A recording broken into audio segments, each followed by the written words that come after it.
Something that keeps coming up in our interview today is like people skills and just working with people. And it sounds like you've really worked on yourself. You've worked on reading. I know you've said that in prior interviews, that some books on leadership are more important than actually film books. And I find that very interesting because most people would do the opposite.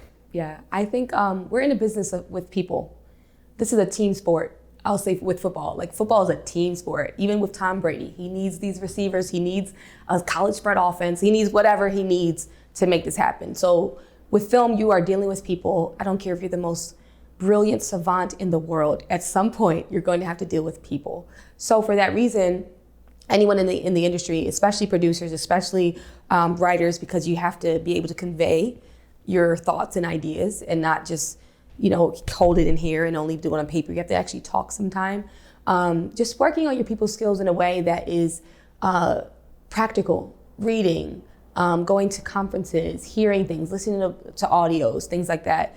I read leadership books far more than I read entertainment books or film books or screenwriting books. And the reason is, I can, of course, become a better writer or a better producer or better filmmaker by learning the X's and O's, just like in film, just like in football. But how am I going to get this team to operate right? Or how am I going to get myself to operate within that team correctly? That's a people skill. So if you build that, the rest of it can be worked on. It can be forged in practice, but you come into a situation you have not practiced and you have not built that people skill, you're going to disqualify yourself before you even get to show your art and get to show how brilliant you are and all the stories inside of you. So many people, I don't think failure usually comes from people that don't have the ability. It usually comes because they didn't have the emotional IQ to handle the pressure, the conflict, anything that can impede success is usually a personal issue. It's not because you didn't know. Not knowing something, we're in an informational age. You can Google anything. So with all this information at our fingertips and people are still dropping off in such a bad way. They cheat on their wife. It's a horrible, it's like an expo. If you're on every channel, you've done such and such, or you treated your employees bad and they're all blogging about it. The New York Post now has an op-ed from your CEO or whatever that just quit. Whatever happens, that's not because they didn't have the ability in their business, in their enterprise. So they're failing because of a personal problem. So if you work on yourself, you're gonna be better in any industry, especially ours, because it truly is a team effort. And as creatives, we want to flow and have the freedom to create, but it's like, to have freedom, if you don't have the money, because money also operates the same, but to have freedom, the only way is for someone to open a door for you and not close those doors in your face. That's how we get freedom. That's why Christopher Nolan can make whatever he wants, because he was able to put himself in a place, not just to be brilliant, because there's so many brilliant people that are Christopher Nolan's age, that had the same schooling, but they're not Christopher Nolan. He did something to where teams and people at opportune times open doors for him where he could freely create.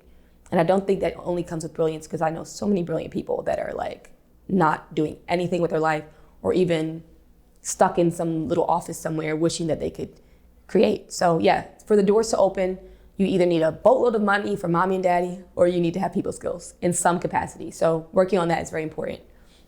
Was there an example that you saw of someone, and you don't really have to name their name, but where you just saw how they handled something and it was so brilliant how they diffused the situation? Because we know film sets, it's a long day, or even if it's just an email, people, they get sensitive and they get mad and maybe they take things the wrong way, or they're not. I know we talked about people not knowing the word no, or they can't handle the word no, which is interesting when you say that to someone and you see how they react.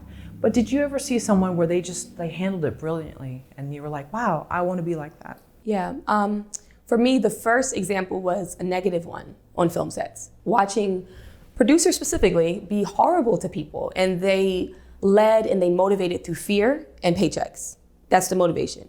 I'm paying you, work, or you're scared of me, work, or you're intimidated, or whatever it is. So it's like the producers come to set, everybody's all of a sudden okay, or the AD is just cursing you out instead of just yelling, hey, I need you guys to do X, Y, and Z for this day to go forward, whatever it is. So I saw the negative part of it, but as a child, I saw the positive, and then I also had the opportunity and the blessing to know Chad Morton, my executive producer on the last film I did. He is the money guy, but yet he is the nicest person. And also, we had a situation in another project where someone cheated us. Like they were submitting work, artwork that was stolen. It was totally not, they were submitting these things that were not theirs, and we found out about it. And the way he handled it was so amazing to me. I was ready to rip this girl's head off. Like, how could she? She could have ruined everything. Because I was like, if these got out, we could have been sued and all this crazy stuff. And he had a conversation with her, and I was with him. And she fought him vehemently and said negative things to him and just was horrible. And he said, I'm sorry you feel that way. The only thing I'm here for is to tell you, you won't be working with us anymore, and I hope you don't do this with anyone else. I wish you all the best. And he didn't even respond to the negativity. And we went about our business. And I was like, that's it? You're not gonna rip her a new one?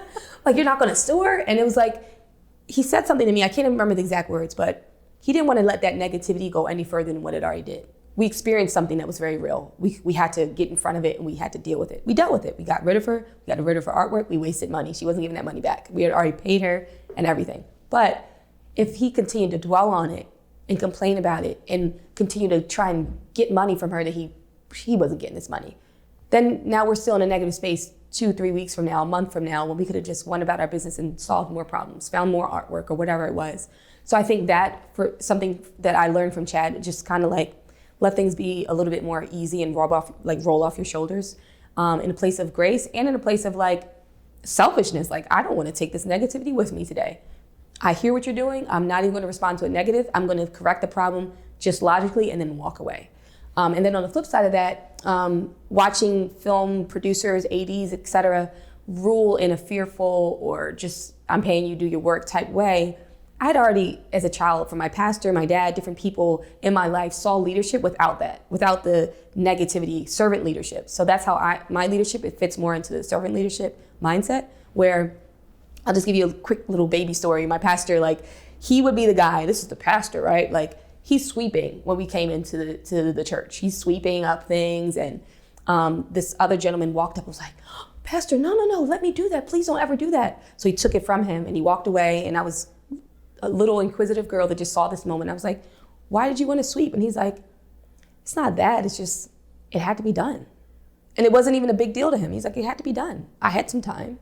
And it was like, oh. And I think just being a kid seeing that, or like my dad, who was my coach in soccer, like, he just always led with not put downs. He led with positivity. And then also he led with the idea that, let me make you better.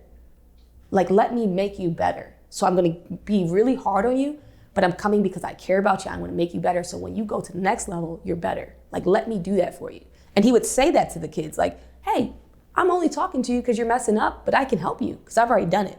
So that's the stance I have with anyone that works with me, for me, in with any capacity. I want to make everybody in the room better, and vice versa. They're going to make me better too. They're going to grow me, especially if they have a bad attitude. You're going to work so hard to get to that person in a way that kind of diffuses that.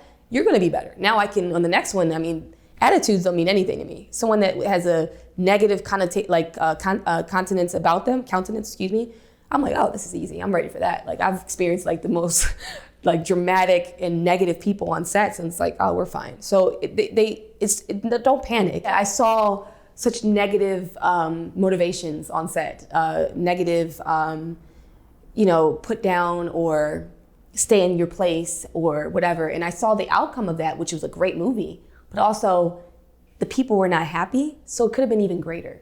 And I really believe that when you are working with a team, if you make everyone feel comfortable, but also high expectation, like you're cared for, but you have a high expectation, I found that that's the best fit for me to motivate. So yeah, Rachel expects this from you, and you feel like you only could do this, but I see that in you. I'm not just gonna be like, do this. I'm gonna say, let me help you get there. And I learned that from my father. It's like, let me help you get better. Let me help you. But I'm not gonna take, oh, I can't do it, or this is what I have to offer. No, I'm not taking that. But I care so much about you. I'm gonna stay up tonight and talk to you on the phone, and we're gonna go through all that you just worked on yesterday. And I'm not gonna sleep. And I'm fine with that because I wanna help you get better. So that idea, I think, was fashioned in front of me as a child, and I apply it. But the real issue is, in film, that's the usual case, is the adverse. And we've learned, though, like me going onto set, if I hadn't had any other idea that it could actually work in a big way without that, then I'm thinking, oh, when I get there, I have to lead with the iron fist or they won't do their jobs. Now, I do believe that high expectations is so necessary for people to grow. I do. But An iron fist isn't, because you'll never be able to motivate someone past self-motivation, because you're only trying to match what is inside of them. So whatever's inside of them can go further than you can push them to if you can unlock it instead of pounding it. So it's like, unlock that person and they'll work harder. And I learned that actually from my hands in producing events, not film. And that's another thing for producers. It's great that you produce film, but have you had any form of leadership in your life other than film? And I think for me that gave me a balance. So the leadership was in sports, being a captain on the team or something, but also producing events, because, okay, I'm in an event like the US Open or whatever, and these people, the client is saying, these people are lazy, they're not smiling, they're not this, they're not that. And then finding out, instead of just firing a person, are they being utilized in a place that fits their personality? That person's not a greeter.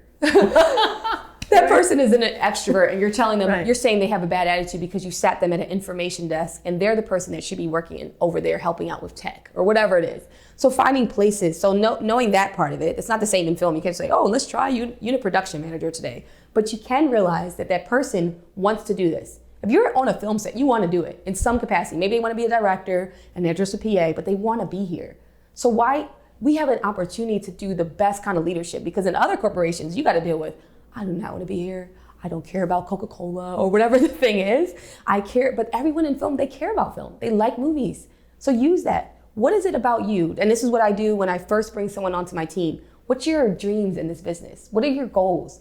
And even just hearing that kind of gives you an idea. So when you see that person underperforming in something that they want for life, you have to know it's not because they're lazy.